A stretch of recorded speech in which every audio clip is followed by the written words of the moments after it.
आज हम आपके लिए टॉफ़ी सॉस बनाएंगे।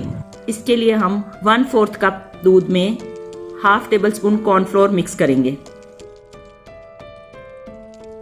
उसके बाद एक फ्राई पैन में आधा कप चीनी डालकर इसको कैरेमल कर लेंगे।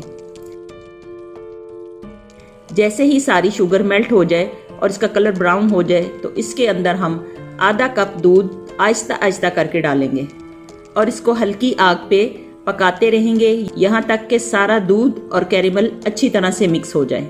इसके बाद इसके अंदर खाने का 1 चम्मच मक्खन डाल देंगे। 1/4 टीस्पून या 1 चुटकी नमक की शामिल करके इसको पकाएंगे और साथ साथ इसको हिलाते रहेंगे। इसके साथ ही इसके अंदर कॉर्नफ्लोर मिला दूध डालकर इसको हल्की आग पे पकाएंगे। थोड़ी देर पकने के बाद सॉस गाढ़ी हो जाएगी।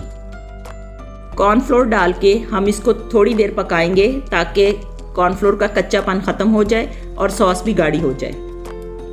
इसके बाद हम इसको किसी बाउल में निकाल कर ठंडा होने के लिए रख देंगे। हमारी टॉफ़ी सॉस बिल्कुल तैयार है।